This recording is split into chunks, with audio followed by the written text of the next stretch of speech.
Pronto. Boa noite, gente. Nós vamos, então, dar início, né? Lendo a leitura aqui, depois a gente faz a prece. A gente vai ler aqui a mensagem de número 9. Mantenha o teu controle emocional em todas as situações. Sistema nervoso alterado, vida em desalinho. Se dificuldades ameaçarem o teu equilíbrio, utiliza-te da oração. A prece é medicamento eficaz para todas as doenças da alma. Amigo e mestre Jesus, mais uma segunda-feira, reunidos para aprender um pouco mais da sua mensagem, para aprender mais sobre os teus mensageiros enviados por ti. Agradecemos também, mestre, por já conseguirmos fazer boas escolhas, por já conseguirmos, Senhor, estarmos sempre conectados com o estudo, com o conhecimento, para que possamos ter mais discernimento, melhores escolhas, melhores ações, e assim, mestre, pedindo a sua proteção para todos nós, que possamos compreender bem a lição de hoje. Nós pedimos pela Ana, que vai coordenar o nosso estudo, e por todos nós que vamos auxiliar nessa tarefa. Muito obrigada por tudo, que assim seja. Então, meus amigos, hoje a Ana vai coordenar o estudo para nós, e todos nós estamos livres para participar, para cooperar com a lição. E eu queria pedir, por favor, que quem estiver com o microfone aberto, para fechar, para evitar o barulho, né, para todos. Então, Ana, vamos começar. Vamos, pessoal. Boa noite a todos. Sempre com alegria renovada que a gente está aqui agradecendo a misericórdia de Jesus, que nos permite esse encontro.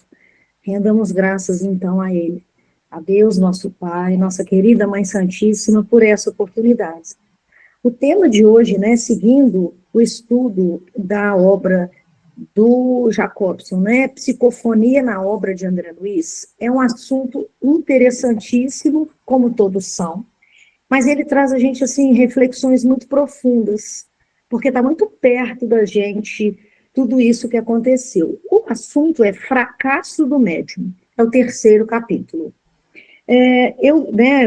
Hoje é o estudo do grupo, que a gente vai direcionar, a gente só está aqui colaborando, então, como a Cecília disse, todos fiquem à vontade para poder participar, para poder, né, intervir. Mas para a gente lembrar, o que é muito importante é que o Jacobson sempre coloca lá em cima, né, um trechozinho de alguma obra de André Luiz, porque o estudo, né, o livro está baseado na obra de André Luiz. Então, neste caso aqui dos mensageiros, e aí a gente trouxe assim, algumas ideias centrais que são importantes para o que ele vai comentar no livro em si, na mensagem. Então, o assunto é a queda, é baseado no capítulo 7, dos mensageiros, a queda de Otávio. Seria muito importante, é muito rico, que antes do nosso estudo a gente pudesse ler o capítulo a qual ele se refere. Isso é muito importante para a gente entender o contexto, né? Porque as lições, apesar de serem pequenas, elas são profundas. Então, quando a gente conhece o capítulo, fica melhor essa compreensão. Então, a gente trouxe aqui as ideias centrais do capítulo do livro de André Luiz. Então, nesse capítulo, ele apresenta Otávio, está no mundo espiritual Otávio, né, um servidor espiritual, que apesar de já estar reintegrado, né, no mundo espiritual, ele teve uma queda muito grave, uma queda moral muito grave na sua última reencarnação, revelando, isso é muito importante, que o progresso espiritual não é automático, nem garantido, apenas pela boa posição ou pelas tarefas assumidas. Isso aqui é uma coisa muito importante. Então, ou seja, Otávio, ele já tinha consciência de mundo espiritual, ele estava como trabalhador, estava integrado, estava amparado, entretanto, consciente de que falhou gravemente na sua última experiência na Terra. Então, qual é a posição dele, né, no trabalho espiritual? Bom, ela é descrito, como é que é esse espírito, né? Quem é Otávio? Esse espírito já estava esclarecido com relação à vida espiritual, e ele tinha, olha que interessante, certa confiança, grande confiança dos mentores espirituais. Então, era alguém, assim, que tinha, né, uma proximidade com os espíritos amigos. Aqui a gente traz, quando ele começa a conversar com o André Luiz, tudo que está entre aspas são as falas do próprio Otávio, né? Porque André Luiz, então, pergunta ele o que tinha acontecido, né? E fala até da própria experiência. André Luiz fala que era um aprendiz tanto quanto ele, que ali naquele momento estava em posição de ser ajudado, Otávio, né? André Luiz, assim, num ato de humildade, fala para ele, olha, eu também estou aqui na posição de aprendiz, também falhei de maneira grave na minha última reencarnação como médico. Aí Otávio faz considerações importantes, que está na tela que a gente coloca agora. Ele diz, primeiro, ele não desconhecia o roteiro certo, que o pai lhe designava, né, para as lutas da Terra. Ao contrário de André Luiz, ele já reencarnou conhecendo, tendo conhecimentos espirituais, a gente vai ver. André Luiz não tinha muita familiaridade, ele fala isso no capítulo, né? Com as questões espirituais, mas Otávio tinha. Então ele continua dizendo, não possuía títulos oficializados de competência, entretanto, dispunha de considerável cultura evangélica, coisa que, para a vida eterna, é de maior importância que a cultura intelectual. Simplesmente considerado, ou seja, na Terra, às vezes, é considerado grande cultura intelectual, né, títulos, e é o que ele fala, né, títulos oficializados, PhD, mestrado, e etc., não que isso não seja importante, mas isso só não nos qualifica no mundo espiritual. Então, ele vai dizer isso, que ele tinha conhecimento, ele sabia, ele tinha, né, o roteiro, ele sabia do roteiro dos seus compromissos e também do que ele vinha fazer, tinha uma tarefa importante na mediunidade, e ele tinha considerável cultura evangélica, né, que isso era muito importante, ele tinha conhecimento, né, das leis que regem a vida nossa espiritual. Olha que coisa importante ele fala. Tive amigos generosos do plano superior, que se faziam visíveis aos meus olhos. Recebi mensagens repletas de amor e sabedoria. E, no entanto, caí mesmo assim, obedecendo à imprevidência e à vaidade. Ou seja, quando a gente vê lá, né, o fracasso do médium, alguém vai dizer assim, pode pensar, né? Poxa, essa pessoa então reencarnou, e ele deve ter tido compromisso, renasceu atormentado por uma horda de inimigos, renasceu passando pela obsessão, renasceu com compromissos ligados a entidades trevosas, teve um péssimo acompanhamento espiritual, por isso que ele não conseguiu cumprir a missão dele, porque vivia assediado. E aí a gente vai observar, e isso é muito importante para todos nós, que o caso dele é exatamente o contrário.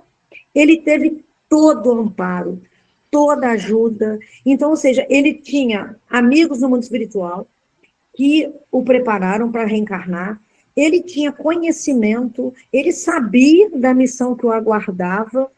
E aí, olha que interessante, né? A gente tira isso tudo como ideia central, que o conhecimento e serviço não significam por si só completa libertação das nossas imperfeições. Conhecimento e serviço não significam somente, ou por si só, a completa libertação das nossas imperfeições. Até aqui, alguém quer fazer algum comentário? Isso é muito interessante, gente. Porque quando você vê assim, o fracasso do médium, você vai falar, nossa, ele deve ter renascido em condições péssimas, uma dificuldade tremenda espiritual. Ao contrário, ele teve todas as facilidades. Alguém quer fazer algum comentário até aqui ou a gente pode prosseguir um pouco mais? Alguém quer comentar essa ideia central? Conhecimento e serviço não significam por si só completa libertação das imperfeições. Alguém gostaria de me ajudar? Ô, Ana, quando o Jacobson se refere ao Vozes do Além, e quando ele vai se referir também a, a um outro livro, né? O Estude Vida e Viva, os dois textos que ele nos convida a ler, não é? Ele fala sobre discernimento, né? Porque é isso ali, ó. Não adianta a gente saber, a gente ter conhecimento, né? Nós temos, mas a gente precisa muito mais. Precisamos de discernimento e outra coisa também. O saber só não adianta. Saber, muita gente sabe, né? Mas Nós sabemos, né? nós sabemos. O que Mas não quer dizer que a gente não pode fracassar também, conforme ele fracassou. sim, Não é? isso. E ele continua, olha que interessante, gente. Ele se preparou durante 30 anos consecutivos para voltar à Terra em tarefa mediúnica. Dizer, aí, a reencarnação dele tinha duas funções específicas ou grandes. Ele tinha que saldar as dívidas anteriores do passado espiritual e elevar-se a alguma coisa. Então, veja bem, ele tinha tantos compromissos do passado espiritual, né? E ele reencarna como médium para, saldar as dívidas anteriores, ou seja, o passado nosso, porque não é diferente dele absolutamente, ele caminha conosco, né? Apesar de nós termos o tempo presente, mas tudo aquilo que nós aquilatamos, de bom ou de ruim, né? Todas as experiências, elas permanecem conosco. Daí a necessidade da vigilância constante, conforme nos ensina Jesus, porque está em nós ainda. Como diz Divaldo, né? Divaldo falava que o bem e o mal caminha conosco, até que o bem nos supere. Mas ele caminha. As experiências, né, equivocadas do passado, elas estão ainda em nós, até que as superemos totalmente, né? E ele diz, então ele precisava saldar as dívidas do passado e elevar-se, né, o que ele conseguisse. A Renata levantou a mão, quer falar, Renata? Não, era o que você estava falando antes, sobre o nosso desejo central, né? Ele, apesar de não ter passado 30 anos ali no mundo espiritual, aprendendo, tomando todas as instruções, tudo, no que ele reencarnou, aquele desejo central foi muito maior do que tudo o que, né? Seria isso, tudo do que ele havia aprendido. Foi superior, né? Seria isso. Foi mais forte, né? Foi mais forte, seria isso, né? A gente vai ver isso, perfeito, daqui a pouco. Aí ele continua dizendo, não faltaram lições verdadeiramente sublimes, nem estímulos santos ao meu coração imperfeito. O Ministério da Comunicação favoreceu-me com todas as facilidades, grifos nossos aqui, tá, gente? E, sobretudo, 6 entidades amigas movimentaram os maiores recursos em benefício do meu auxílio. Você imagina, um espírito amigo movimentar alguma coisa em nosso benefício é uma coisa maravilhosa. Ele tinha 6, né? E tinha quase um time, né, de futebol de salão inteiro à disposição dele, que o ajudou. Olha que coisa interessante a reencarnação de Otávio, né? É o que a gente, quando fala em misericórdia de Jesus, misericórdia divina, é dessa forma que ela se manifesta. O que será que foi conosco, hein, gente? Será que foi preparar uma reencarnação nossa para renascermos com compromisso na doutrina, né? Com espíritas, com essa bênção, com essa graça que é renascermos sob o auspício do Consolador, né? Então, a reencarnação dele, tinha tudo para dar certo, né? Tinha tudo para dar certo. Olha as condições. Ele ainda continua. Técnicos do auxílio acompanharam-me à terra nas vésperas do meu renascimento, entregando-me um corpo físico rigorosamente sadio. Então, ou seja, não tinha problema com saúde, né? Teve a companhia de 6 entidades que se movimentaram em benefício dele, né? 30 anos de preparação no mundo espiritual e aí a gente vai ver, então, o que foi acontecendo com o Otávio, né? É claro que, né, o nosso tempo aqui não nos permite narrar toda a história, a gente espera, né, que a gente se não ter a oportunidade de ler ainda até aqui, possa ler o capítulo, mas quando ele, então, mergulha na carne, aí, como a Renata falou, a ideia central dele, né, ele teve uma outra questão importante, a mãe que o recebeu, né, como mãe, o espírito era um espírito equilibrado também, mas ele fica órfão de mãe aos 13 anos, né, e aí começa a assumir, digamos assim, né, a personalidade espiritual dele, então, ou seja, renascido, ele estava aí de posse plena, né, de todo aquele, o arcabouço espiritual que o representava, nas conquistas, mas também nas quedas. E aí, neste caso, o que a gente percebe, né, é que ele não deu sequência, né, ao trabalho mediúnico que ele precisava fazer. Não só não deu, como também complicou muito a sua reencarnação, né? Então, como é que começou, né, esse processo da queda dele? Bom, primeiro ela ocorre por um erro súbito, né? Não foi uma determinada coisa assim que foi um fator impactante, mas um processo gradual, né? Processo gradual marcado por quê? Orgulho velado.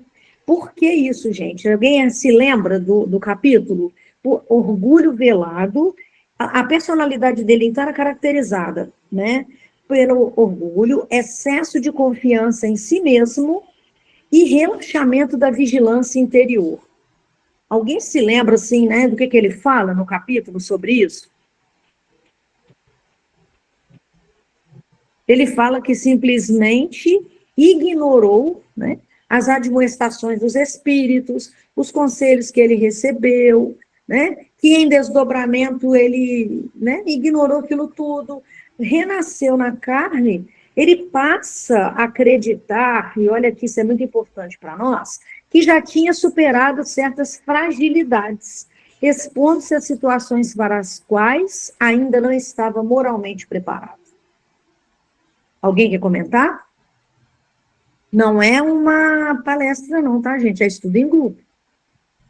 Toda a situação da família dele também, né? Foi órfão com pouca idade, o pai casou de novo, ele tinha um ar de superioridade com relação à madrasta. Sim. Então foram várias situações e ele deixou dar vazão aos prazeres da carne.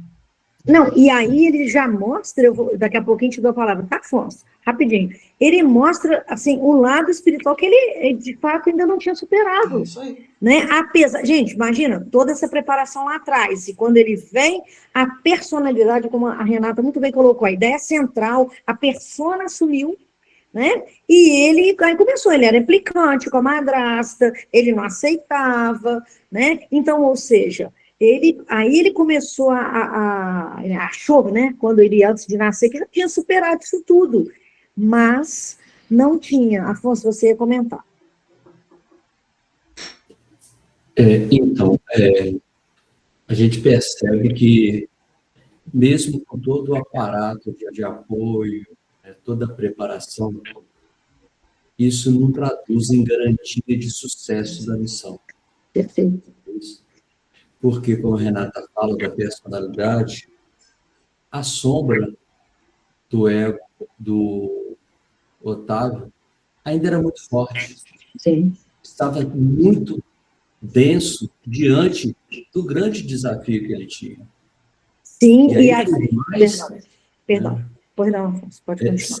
Sempre que a espiritualidade chegava, trazia informação e tudo, o que falava mais? O ego dele, né? De que não, eu não preciso, eu vou resolver desse jeito. E a gente entende e vai aprendendo o quanto a gente pode ser subitamente desviado desses caminhos que a gente, às vezes, programa na manhã, mas de tarde a gente já não consegue cumprir aquilo que programou. Sem porque dúvida. os pensamentos, né, vêm trazendo a nós essa instabilidade.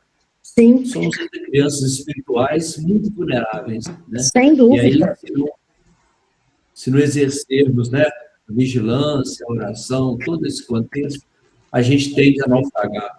Sim, né? E tem uma outra questão, ele também tinha na programação reencarnatória ficar solteiro, né? Ele não iria se casar, exatamente para, né, que pudesse, não que quem é casado não possa exercer a mediunidade, não é isso, mas no caso dele, era preciso que ele tivesse uma dedicação mais integral, que ele, né, não se distraísse, ou que não tivesse outras tarefas, conforme a família né, que também exige mais dedicação.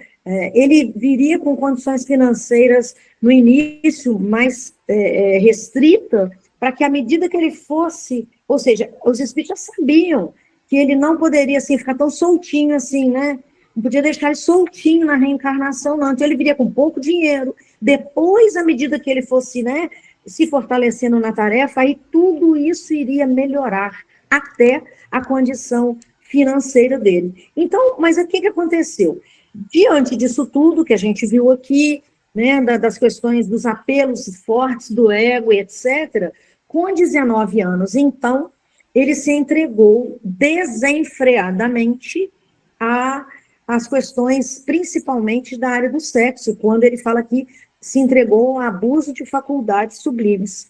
E ele tentou fazer uma coisa que, às vezes, é muito comum que a gente pense também, tentou burlar, e tentou dar uma volta, assim, né, na lei divina, porque ele quis conciliar à força, palavras dele, o prazer delituoso e o dever espiritual.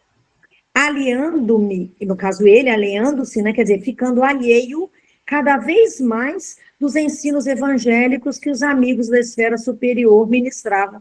Então, olha que interessante, né? É famoso que a gente fala assim, varrer para debaixo do tapete, né? A gente vai querendo acomodar, ajeitar as coisas, né? Criar uma lei paralela, digamos assim, né?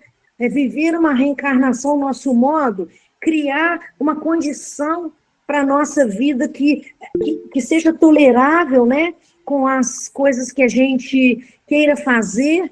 Então, ele falou, ele quis conciliar a força, né? E muitas vezes nós fazemos isso também, né? Há pessoas que não conseguem se moldar ou amoldar a determinada casa ou espírito, ou qualquer que seja outra religião, e funda dela mesma.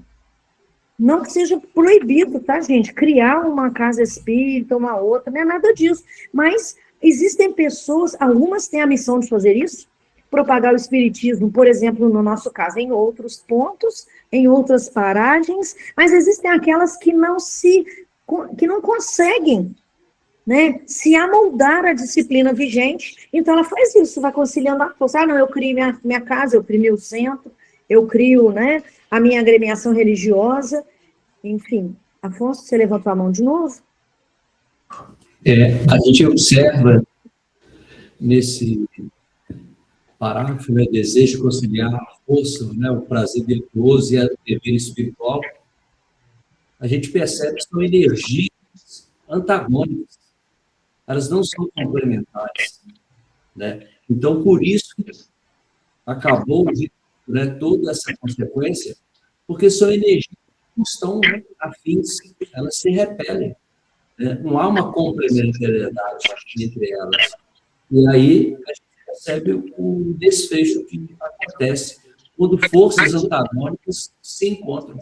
Nesse caso, isso se deu porque aqui ele adjetivou o prazer, né? Quando ele diz que o prazer é delituoso, ele criou uma qualidade ao prazer, que a gente vai ver mais à frente, hoje no estudo, que o prazer por si só é uma força da natureza, necessária, inclusive, necessária. E aí nós estamos falando só do prazer sexual, nós estamos falando de maneira geral, né? Para nós reencarnados. Então, só que ele adjetiva o prazer dele, dizendo que era delituoso. E aí, exatamente, condiz com o que o Afonso disse para nós. Aí são forças antagônicas, completamente. Né? Ele tinha que vir, né, mais tranquilo, né, solteiro, e aí ele resolve, né, dar vazão a outro tipo de vivência, ao invés da mediunidade. E aí, que ensinamento a gente tira, entre outros, tá, gente? Disso aí, a autoconfiança sem humildade é uma porta aberta à queda. Né? Nós temos que ter autoconfiança? Temos. A gente tem que, né, que ser firme, sim, que ter seguro, sim, porém, a gente tem que saber, como o Afonso disse, nós somos crianças espirituais. Nós somos espíritos que vivemos num planeta de provas e expiações. E se alguém quiser dar uma situada, assim, né, na sua reencarnação, ou enfim, em si mesmo, além de fazer o conhece-te a ti mesmo todo dia, dá uma olhadinha na escala espírita, né, e tem 100 em diante do Livro dos Espíritos, né, que ali Kardec meio que hierarquizou, né, em grandes grupos, os espíritos por evolução. A gente vai conseguir perceber onde nós estamos, né. Então, o que ele faz, conforme a gente disse, né? Como é que foi a queda, propriamente dita? Cedeu aos impulsos inferiores, comprometeu as tarefas sob sua responsabilidade, causou prejuízo a si mesmo e também às outras pessoas, né? E aí, quando a gente fala em queda, né? No texto a gente vai aprender do Jacobson que queda, ela não é um castigo, né? Não é um castigo que foi imposto a ele, mas simplesmente o quê, gente? Uma consequência natural das escolhas dele, da perda do equilíbrio íntimo. Concordam? Ele não foi castigado, ele não caiu porque foi castigado, mas era um caminho natural para todos aqueles desaires, aqueles deslizes, né? E ele impingiu a própria reencarnação, desviando-se completamente de uma programação maravilhosa que ele teve. Pois não, Renata? No caso, Ana, ele veio com essa missão, né? Ali ele ia trabalhar para consolar, para ajudar, né? A caridade junto com, né? Com os que estavam, né? Sofrendo. No caso, ele na hora na queda dele, foi como que eu vou botar aqui?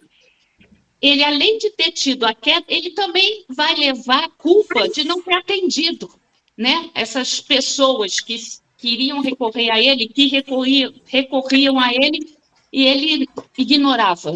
Perfeitamente, inclusive no núcleo familiar. Ele tinha esse compromisso, né? A madrasta tinha 3 filhos, né? Então, esses espíritos que renasceram, ele deveria amparar, deveria acolher, até porque ela desencarnou, né? Ela desencarna também, e ele largou essas crianças, ele abandonou essas pessoas, ele largou eles à própria sorte, e foi viver a vida dele, né? Então, ou seja, ele fracassou grandemente, além de ter fracassado na mediunidade, conforme você disse, que ele nem, né, trabalhou, ele também fracassou com as pessoas, aquele núcleo que ele precisava amparar, né? Então, ele ficou com a culpa em dobro, né?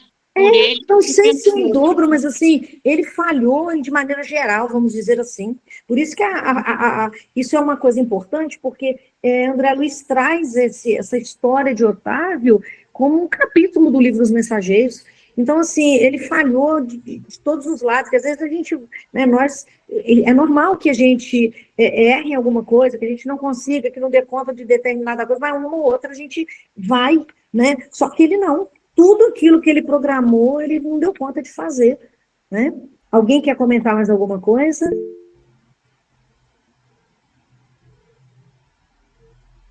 Quem é que levantou a mão, por favor, gente, me ajuda, porque eu não estou conseguindo. Cecília, você me ajuda? Albanese. Você abre seu microfone, por favor? Senão a gente não consegue te ouvir.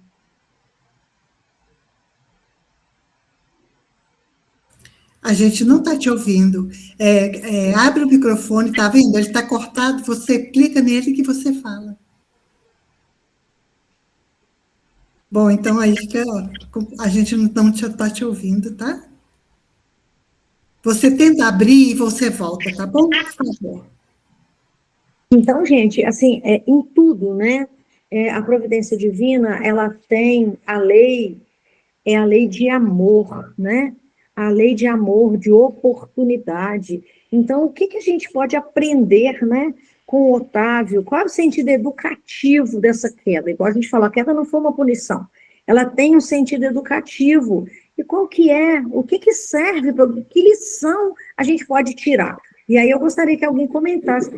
Você conseguiu abrir. Pode falar, então, por favor. Então, o que eu acho que mais me espantou nessa situação do Otávio, que eu estou lá na frente já, foi o fato dele ter feito dessa forma aí, que está todo mundo comentando, e quando ele desencarna, ele não, em nem um minuto ele admitiu que tinha culpa, que tinha responsabilidade na queda dele. Ele achava que todo mundo era privilegiado e ele não. Naquele momento, né? Mas depois você vê, nesse capítulo, ele já encontra com o André Luiz e aí ele mesmo reconhece, né? No capítulo em questão, no 7 dos mensageiros, ele já reconhece que tinha falhado grandemente, que tinha pisado na bola mesmo, assim, sabe? De maneira espetacular. Então aqui ele já reconhece, sim, sabe? Ele já... né? Oi? Eu acho que demorou um bom tempo até que ele reconhecesse. Sem dúvida, mas assim, né, exatamente neste momento em que a gente está vendo, né, do capítulo, ele já havia tido esse reconhecimento, né, ele já tinha reconhecido, né? Então, uma coisa importante, aí eu te peço só a gentileza, por favor, de fechar o microfone, isso, quando você quiser falar, pode ficar à vontade, tá? Abre o microfone, pode ficar à vontade, e todos também, tá, gente? Então, o sentido educativo qual é, gente? O caso da queda do Otávio serve de alerta para todos nós, encarnados e desencarnados, né? Mostrando o quê? A queda pode ocorrer em qualquer nível evolutivo. O que eu estou querendo dizer com qualquer nível evolutivo? O que a gente entende por qualquer nível evolutivo?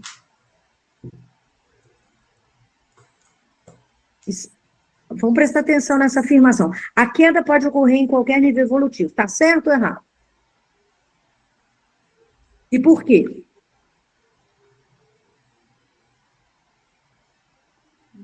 Pode ou não pode? Em qualquer nível. Pode, por causa da nossa invigilância. Ok. E o que a gente correlaciona com o nível evolutivo? Vai chegar uma hora que a gente não vai cair mais? Ah, sim. Espírito puro.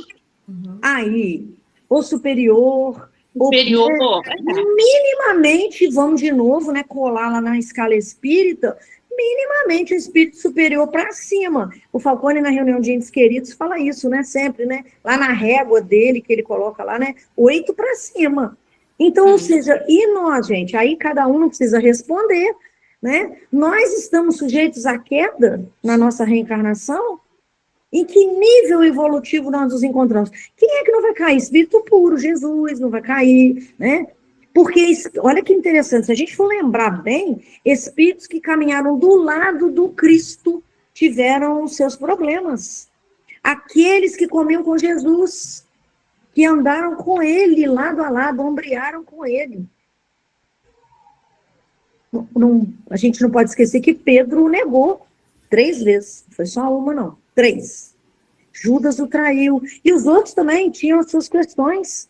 Então, se aqueles que andavam com Jesus tiveram seus problemas, por que nós estamos colocando isso aqui? Porque o trabalho espiritual, e aí eu não estou falando no mundo espiritual, não. Qualquer tarefa que esteja ligada ao nosso desenvolvimento espiritual, nossa caminhada, exige vigilância constante.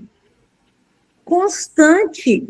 E a humildade é condição essencial para a estabilidade emocional. Não adianta a gente se achar, porque a gente já faz estudo, porque a gente já dá paz, porque a gente isso, a gente aquilo, que a gente já conhece, a gente lembra uma questão lá do livro, que a gente já leu 100 livros. Isso não nos qualifica em absolutamente nada se a gente não tiver vivência dessas coisas, né? Porque o progresso espiritual é frágil, sem reforma íntima profunda. Né? A gente pode progredir e ser cátedros de doutrina espírita, PhD, de ficar repetindo as coisas, porque assim, papagaio também decora as coisas, né, gente? Então a gente pode saber tudo de cor salteado e aí. Porque se a gente não tiver uma reforma íntima profunda, nós podemos ser surpreendidos a qualquer momento da nossa jornada, né? O orgulho disfarçado é um dos maiores perigos do servidor do bem. O que é orgulho disfarçado, gente? Só o orgulho já bastava, né? Que tá, segundo Kardec, no Livro dos Espíritos, está entre as chagas maiores da humanidade. Mas o que é orgulho disfarçado? Aqui é interessante, tem um adjetivo para orgulho, que por si só já é péssimo, né? Só o orgulho já é horroroso, mas o orgulho disfarçado, o que é isso, hein? Mascarado. Alguém?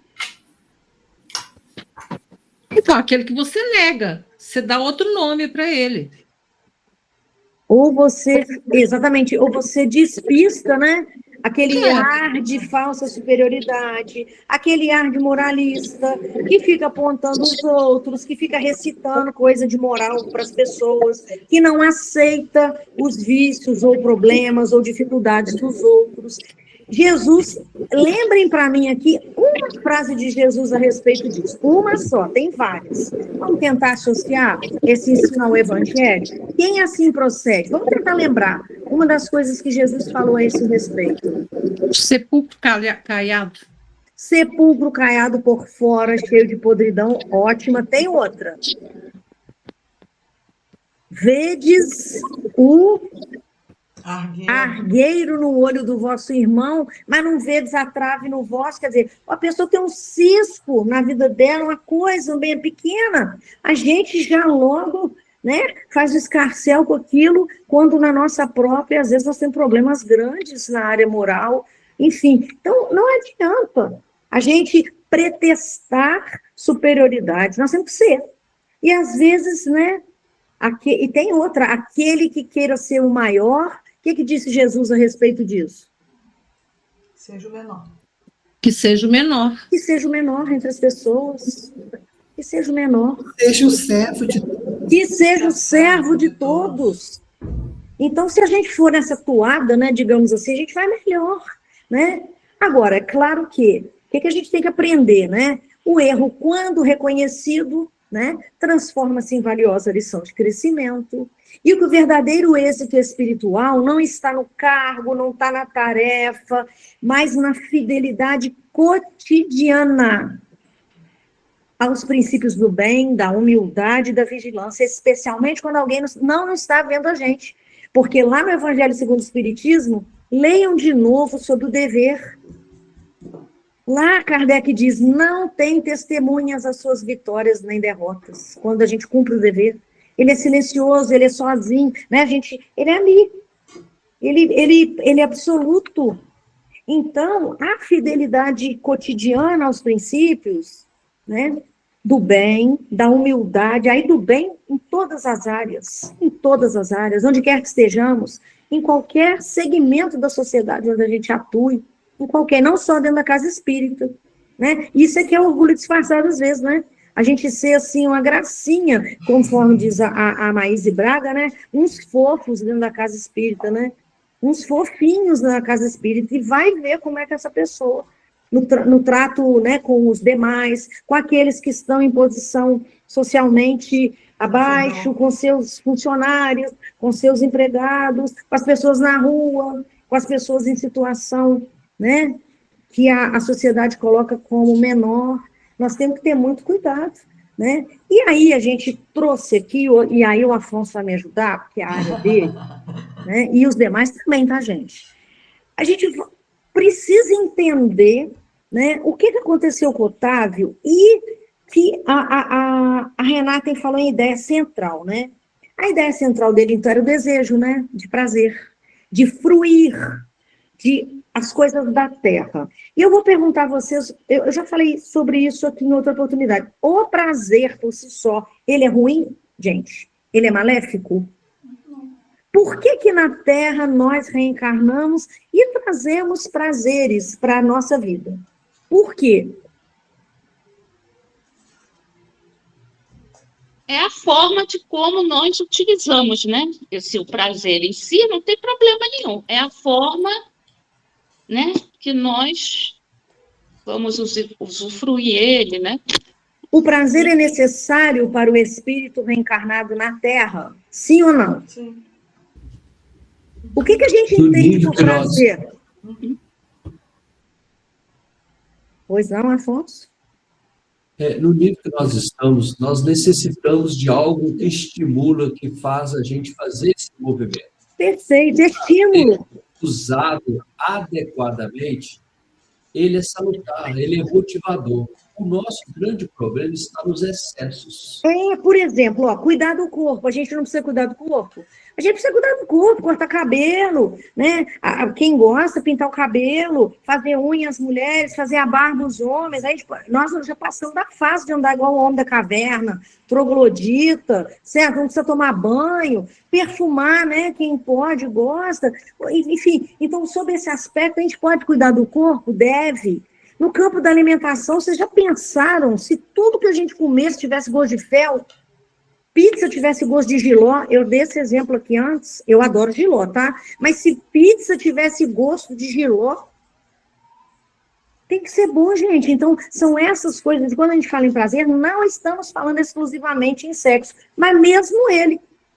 Vocês já pensaram se o ato sexual que perpetua a humanidade, que reproduz e que por ele é a reencarnação, se isso fosse uma coisa horrorosa, se não houvesse toda essa liberação em vários campos da nossa vida, de ocitocina, de hormônios que são benéficos, que são calmantes, que são da alegria, enfim. Então, o prazer sobre esse aspecto é necessário na Terra. Mas o problema está no que a gente faz com isso. E aí a gente recorreu ao budismo, que tem uma visão importante, profunda a respeito disso, para a gente poder se situar. O que eu devo, não devo? O que eu posso, não posso? Podemos ter algum prazer na Terra? Claro que nós podemos. A gente pode viajar, a gente pode ver uma coisa bonita, a gente pode ir num lugar legal, a gente pode comer uma comidinha que a gente gosta, lógico que pode. Claro que pode. A gente pode cuidar da nossa casa, enfeitar, botar umas coisinhas bonitinhas, agradável. Lógico, a gente pode se vestir de forma digna e agradável, limpa, estar bem, aparentar que, né? Claro que pode. Não é aí o problema. Não está aí o problema. Então, quando a gente recorre ao budismo, a gente tem que a raiz do sofrimento é o desejo, né? O desejo dos prazeres. E aí Buda nos ensina nas 4 nobres verdades que a causa do sofrimento é o desejo apego. Aí ele já começa a fazer a gente entender qual é o probleminha nosso quando a gente reencarna. Desejo apego. Mas é possível cessar o sofrimento. É possível. Nós não viemos na Terra para sofrer. Não viemos na Terra para sofrer. Ele é consequência das nossas atitudes, principalmente em relação a desejo e apego. E aí ele vai dizer que o caminho para a cessação do sofrimento é um nobre caminho óctuplo, a gente vai ouvir isso, né? Então, olha só, o desejo dos prazeres sensoriais, né? Quando a gente, então, quer fruir, a gente reencarna e ignora, de certa forma, que nós somos seres espirituais numa experiência carnal. A gente volta para a carne e fala, opa, né? Opa, agora tem o livre-arbítrio, né? Toma salutinho igual arroz cepé. Então, o que acontece com a gente, né? O desejo dos prazeres sensoriais prende a mente, que foi o que aconteceu com o Otávio, a um ciclo de busca desenfreada por sensações, e podem ser das mais variadas. No caso dele foi na área do sexo, as nossas podem ser das mais variadas. A satisfação momentânea que depois traz a frustração. É um ciclo, que neste caso, um ciclo vicioso de busca de prazer. Porque a gente busca um prazer sensório exclusivamente, temos a satisfação momentânea, mas daqui a pouco aquilo acabou, é rápido. Por isso as pessoas ficam, inclusive, por essa razão, adictas. Por isso vão para o alcoolismo, droga, cigarro e outros vícios mais. É por causa desse ciclo aqui. Satisfação momentânea, daqui a pouco vem a frustração, porque acabou, né? Aí vem a nova busca. Então, o prazer, ele é impermanente. Ele não fica, ele é fluido, ele passa. Esse prazer dos sentidos que nós estamos falando aqui. Eu adoro comer, nossa senhora, eu não comia até passar mal. Daí a pouco, além da gente ficar passando mal, né? Já acabou aquilo. Então, assim, estou dando um exemplo muito banal, né? Que se aplica a qualquer outra coisa. Então, apegar-se ao que é impermanente gera sofrimento inevitável. Por exemplo, a juventude. Essa é uma questão que nós estamos vendo aí, as deformações, as pessoas estão deformadas completamente. Nessa busca desenfreada, é isso aqui, ó. Busca satisfação momentânea, daqui a pouco está frustrado. Gente, nós vamos envelhecer, o corpo vai ficar murcho, a lei da gravidade é assim mesmo, né? Nós vamos perder tônus muscular, os hormônios vão diminuir, né? A gente vai ficar com menos potência física. E nesse caso do exemplo, aceita que dói menos. Então, assim, dói menos mesmo, né? Porque, então, se a gente ficar preso a essa questão, nós vamos sofrer muito. E vamos falhar. Então, o prazer, conforme aprendemos no budismo, não é pecado, a gente já viu aqui. O apego, sim, é ignorância, né? É ignorância. Por que o apego é ignorância? Porque vai passar, o corpo vai passar, tudo isso vai passar. Mas como é? O que nós estamos aprendendo? O que nós vamos tirar de lição daqui? Nós mergulhamos na Terra para quê? A gente reencarnou para quê? Né? Então, o budismo, ele não moraliza o prazer como pecado, isso é muito importante, assim como algumas religiões, né, tratam, tudo é pecado, tudo não pode, tudo é proibido, na doutrina espírita também não, né? Ela não cria uma questão moral, ele não é ético, mas ele é existencial e é cognitivo. Como é que eu sinto as coisas da Terra? Como é que eu lido com elas? E sobre isso, Paulo tem uma frase importante, conhecida. O que é que Paulo fala sobre isso? Tudo me é lícito. Tudo me convém, né? Mas nem Tudo nos é lícito. Tudo posso, mas nem tudo me convém. É isso aí. Tudo me é lícito, mas nem tudo me convém. Concordam? Tudo eu posso, mas nem tudo. Eu posso? Livre-arbítrio posso, sim. Mas será que convém? Né? Será que convém? Então, por favor, alguém está com o microfone aberto, por gentileza. Só eu queria fazer um comentário. Ah, pois não, fica à vontade, perdão. Então, essa semana, você está falando da questão do prazer. Aí eu estava ouvindo de longe, né, escondido aqui, de um familiar que deu muito trabalho com essa questão do eterno prazer. E aí ele comentando o seguinte, que como hoje não tem mais os vícios, né, a pessoa sofre. E aí, o que eu acho que eu falava, né, que achava que estava muito ligado. Geralmente, essas pessoas têm muito egoísmo, eles pensam primeiro só neles. E aí, quando eu não penso no outro, o resto, eu quero prazer toda hora. Perfeito. Porque para eu distanciar um pouco dele, eu tenho que lembrar que isso pode não ser bom para o outro. Perfeito. Sim, sem dúvida nenhuma, a gente vai ver isso daqui a pouco. Então, ele falou, eu bebia e me drogava, porque eu não queria sofrer, eu queria a vida fácil. E ele falou uma coisa sem perceber, porque ele não quer acreditar na espiritualidade. Tipo assim, eu queria a vida que eu tinha. Sim. Aceitei. Porque evoluir dá muito trabalho mesmo, é sofrido. E ele está certo, entre aspas, tá?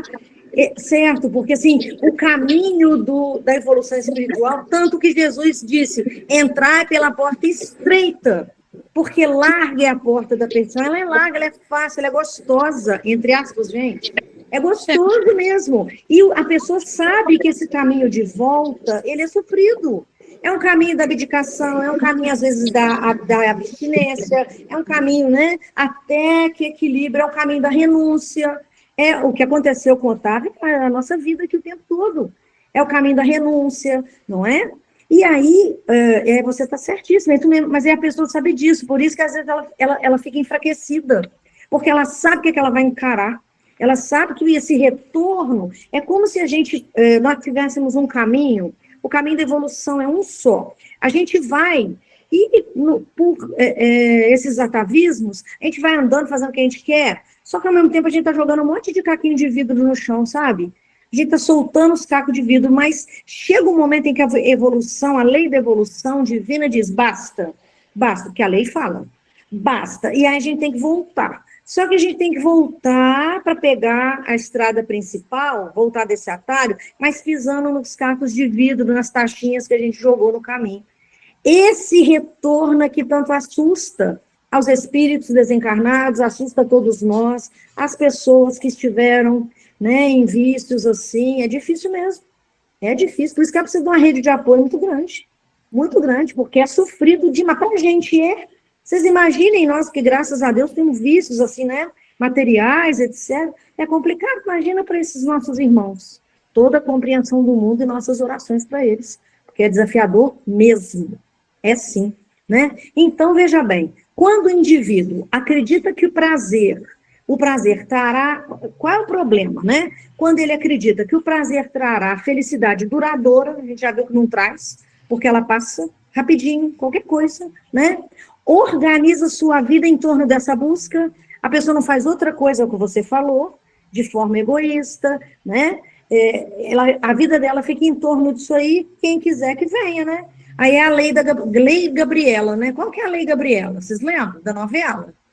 Como é que é a Lei Gabriela? Eu nasci assim, eu cresci assim, eu sou mesmo assim, você sempre assim, né? As pessoas falam isso o tempo todo, né? Reage com aversão quando o prazer desaparece, aí a vida não tem a menor graça. Nossa, gente, vocês são muito xoxo, né? Lá em casa, durante muitos anos, né, a gente fazia churrasco, por exemplo, um almoço, um churrasco e tal, com refrigerante, aí o povo ficava implicando, né, que era churrasco evangélico, que era churrasco não sei o quê, né? Ah, mas que graça que tem, né? Enfim, e às vezes tem pessoas que têm aversão mesmo. Já perceberam que quando você quer empreender um rumo na sua vida, você vai caminhar meio solitário, sabe? É uma caminhada meio solitáriazinha, assim. Cadê a galera? Pergunta se a galera vai, né? Você vai ter galera, mas não. Galera é nós aqui, ó. Nós aqui, que bom que nós temos uma galerinha aqui hoje, né? Essa galera que é diferente e ela vai nos sustentar nos nossos desafios, né? Ele reforça, né, que a ignorância fundamental que sustenta o ciclo do sofrimento, né? O problema, né, do prazer. Reforça a ignorância fundamental que sustenta o ciclo do sofrimento. Assim, o prazer torna-se inimigo nosso, não porque ele é mau, mas porque ele ilude. Ele ilude. Ele, por si só, igual a gente viu, ele é necessário na Terra, né? Para a gente evoluir, para a gente buscar outras coisas, para a gente ter aquele prazer de descobrir, e daí surge a ciência, né? Para a gente não se conformar com a doença, e aí os pesquisadores ficam a vida inteira dentro do microscópio para descobrir a polilaminina e fazer gente que não anda andar, né? Então, é isso que vai nos caracterizar. Então, o prazer não é mau, mas quando ele ilude, né, por tudo que a gente viu, né, então, o desejo, aí vem aquilo exatamente de que nós estamos tratando, né, desejo, ego e identidade. Então, quando isso junta, né, e aí o prazer perde aquela característica evolutiva importante de impulsionar o progresso, a evolução, nos trazer bem-estar, até porque no mundo de provas e expiações alguma coisa tinha que ser boa, né? Senão ia ser muito difícil viver aqui, concorda? Mas quando essa equação, ela junta desejo, ego e identidade, aí, né, o desejo dos prazeres, ele fortalece o eu, conforme você mencionou, e os demais, né, o eu, cria identidade baseada nas sensações, eu sou o que sente prazer. Não, mas eu gosto, eu quero, eu posso, eu tenho dinheiro para pagar. Quantas vezes a gente escutou isso? Não, eu fumo com meu dinheiro, não estou pedindo a vocês para pagar meu cigarro, eu bebo com meu dinheiro, eu conheci isso, né? Então, aí a pessoa, ó, desejo, ego, identidade. Eu sou o que sente prazer. E essas pessoas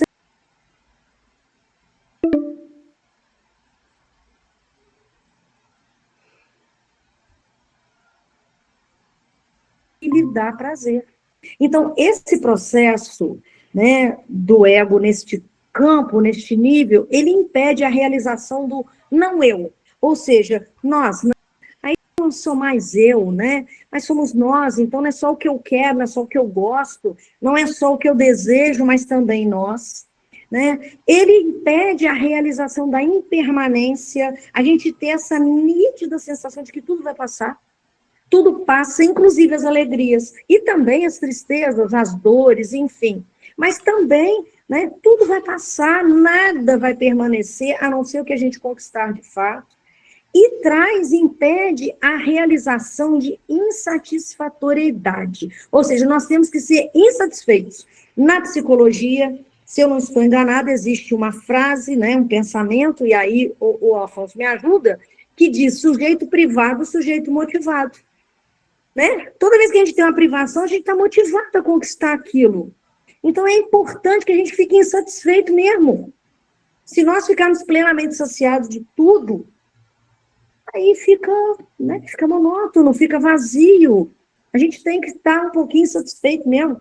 Insatisfeito para buscar crescer, Renata. No caso, no caso, então, seria o desejo daria o início e a vontade concretiza esse desejo. Materializa o desejo. Para onde nós a direcionarmos. Ah, tá. Para onde nós a direcionarmos. Então, o desejo por si só ele é bom. Ele motiva, ele é uma válvula propulsora. Mas para onde a gente direcionar ele, pode ser a nossa mola de impulsão espiritual, mas pode ser a da nossa derrocada, como foi o caso do Otávio. Então, a conclusão que a gente tira, né, de forma muito rápida aqui nos pensamentos de Buda, enquanto a mente se define pelo prazer, exclusivamente, ela não se liberta do ego. Então, ou seja, nesse caso aqui, entendendo o prazer como isso aqui, tá, gente? Né? Desejo, ego e identidade. Todas as vezes que a gente só se define pelo prazer, por fruir, né, eu sou o que sente prazer, etc., a gente não vai se libertar do ego, né? E aí, o que Buda propõe para a gente, né? O caminho do meio. Nem repressão, nem indulgência, né? Ele rejeitou, então, o Buda, os dois extremos, né? No caso da indulgência sensual e o ascetismo severo. Então, nem uma coisa nem outra. Emmanuel fala sobre isso no campo do sexo, no livro Vida e Sexo, um livro pequenininho, mas fantástico. Ele diz, não abstinência imposta, mas emprego digno, com respeito a si mesmo e ao seu semelhante. Em matéria de sexo, é muito bacana essa frase no livro Vida e Sexo, né? Que foi o caso do Otávio aqui. Então, o caminho do meio propõe aquilo que o Afonso relatou, né? Porque também se eu me afastar, se eu viver reclusa, né, dentro de uma redoma, no alto do morro, dentro de uma gruta, será que eu evoluí mesmo ou eu fugi? Então, essa convivência nossa aqui, esse aparar de arestas, ele é necessário. Por isso o caminho do meio. Então, o que Buda nos propõe? Viver com sobriedade, sermos sóbrios em tudo, sem exagero, sem excessos, nem para um lado nem para o outro. Usufruir da vida sem escravidão, com aquilo que a vida nos propõe, mas lembrando da impermanência, vai passar, e pode passar a qualquer momento. Lembra de Jesus com o moço rico? Louco, essa noite te pedirão tua alma. Então, a gente não sabe quando vai ser para nós, né? Desenvolver a atenção plena diante das sensações. Opa, isso aqui tá demais. Opa, tô me excedendo. Opa, desenvolver essa atenção plena, né? Então, o praticante de todas essas coisas que nos vão orientar na nossa vida, ele não foge do prazer, mas ele não se deixa capturar por ele. Olha que frase sensacional. O praticante das verdades da vida, das verdades espirituais, não foge do prazer, mas não se deixa capturar por ele. Que luxo, hein? Se é fácil, gente, tem que ter muita atenção, muita vigilância, muito cuidado, né? E cuidado com aquela vaidade, né? Como é que ele falou? Aquela vaidade assim meio que mascarada, né? Ela meio que assim, né? Disfarçada. Disfarçada, obrigada. Né? A coisa disfarçada, assim, meio que, né? Então, a transformação do desejo pode acontecer. Desse desejo avassalador que vem conosco. Do desejo que vem de várias vidas, né? Como que a gente pode eliminar, né, a forma, não eliminar o desejo, mas transformá-lo? De que forma a gente pode ir educando isso em nós, naquilo em que a gente percebe que temos dificuldade?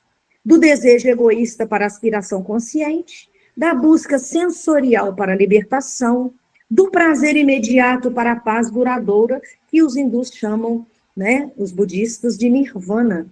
E há desejos considerados legais, hábeis, importantes, como, por exemplo, o desejo de compreender-se, de libertar-se, aspiração pela compaixão, pela sabedoria. Então, a gente tem que começar a observar e ir modulando, ir reposicionando, né, as nossas atitudes, pensamentos, né? E por que que o desejo, então, a gente está finalizando já, né?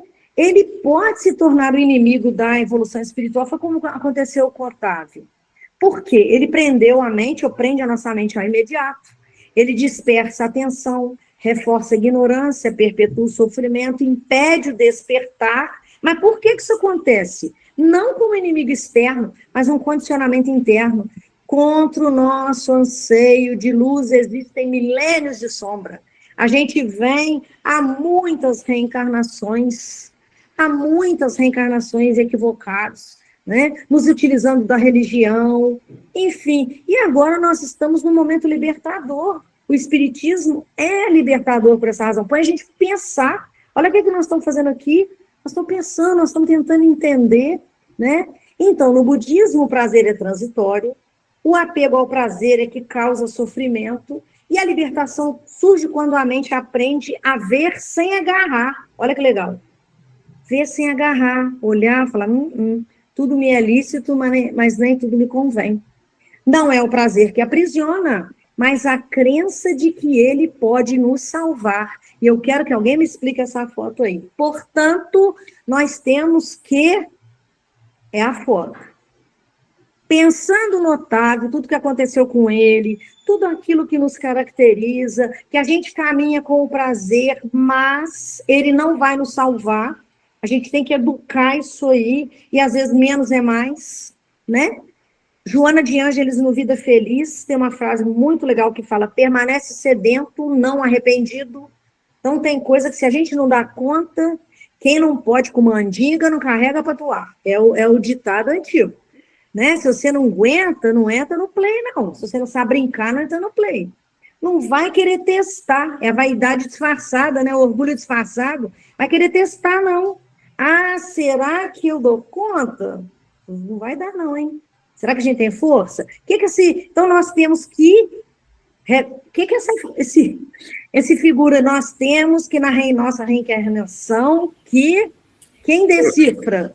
Colocar as barbas de molho? Colocar as barbas de molho. Parabéns. Colocar as barbas de molho. Pois não, tem outro ditado também. Não vá com sede ao pote. É isso aí. Mas esse pote tá cheio, hein? Aqui, ó, vamos botar nossas barbinhas de molho, tá, gente? Vamos colocar as nossas barbinhas de molho na nossa reencarnação. Cuidemos de nós mesmos, cuidemos da nossa vida, prestar atenção nas coisas, vamos prestar, andais como filhos da luz, atentos, vamos andar atento, porque cada homem é a sua própria prisão, mas pode conquistar o poder de escapar. Quem falou foi Buda, tá? Então, a lição de hoje, né, da falência dele, enfim, que a gente possa aprender com o Otávio, prestando atenção em nós mesmos e fazemos todo o esforço, com o tempo que nos resta, que a gente não sabe quanto é, ainda bem, mas com que o tempo que nos resta, que a gente possa nos esforçar e se analisar e se observar, vivendo uma vida mais reta, uma vida mais equilibrada, uma vida mais espiritual, a partir de estarmos na carne ainda. Gente, o que eu podia trazer nessa noite, né, isso, eu agradeço a todos pela participação, e vamos pedir a Jesus que nos fortaleça e nos guarde o coração em paz. Afonso? Então, parafraseando o livro, né,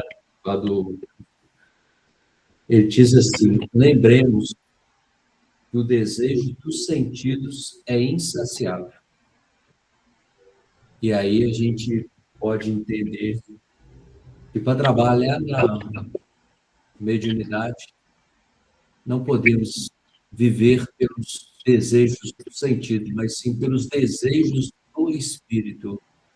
do desejo da evolução, da renúncia, porque ter desejo num trabalho desafiador como o mediúnico não passa pelas sensações corporais, mas sim pela nossa essência, pelo nosso self, e não no ego ainda muito imaturo que a gente carrega em nós.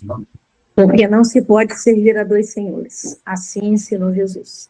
Porque se você serve a um, você desagrada ao outro. Muito obrigada, viu, gente, pela participação, pela contribuição. Que Jesus nos fortaleça a todos nós. Nós temos muita luta pela frente aí. Vamos ficar fortes espiritualmente. Obrigada. Ana, Eu agradeço. Ana, Pois não? eu continuo a pedir pela minha esposa, tá? Eu estou aqui no hospital, a situação dela é muito grave, tá? Sim, Ronaldo, vamos incluí-la nas nossas orações. Muito obrigado. Força para você Boa também, noite. viu, meu irmão? Força para você também, tá? Cecília, devolvo a palavra a você.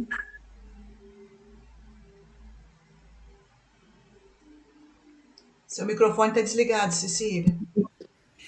Como nós aprendemos, né?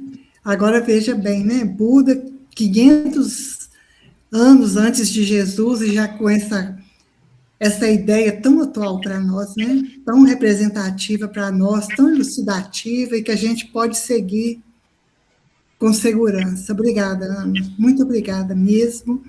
E aí, amigos? Alguém quer fazer a prece para a gente, por favor?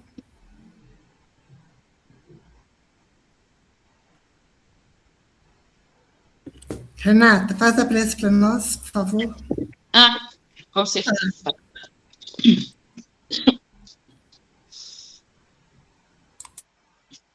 Deus, nosso Pai misericordioso, bons espíritos que acompanham esse estudo, nossos mentores, agradecemos por todo o ensinamento que nos foi passado hoje pela Ana, que nós possamos olhar para dentro de nós com mais clareza, que possamos aprender com nossos erros, que possamos evoluir a cada dia, um passo de cada vez. Abençoe cada um de nós, nossos entes queridos, em especial a esposa do Ronaldo, que se encontra hospitalizada, que ela possa ser envolvida em fluidos salutares. Obrigada novamente, Senhor, por nos proporcionar esse estudo tão agradável, tão valioso para nós. Muito obrigado, que assim seja. Obrigado, Ana. Obrigado a todos. Boa noite. Até a semana que vem. Boa noite. Obrigado, boa noite. Obrigada. Boa noite.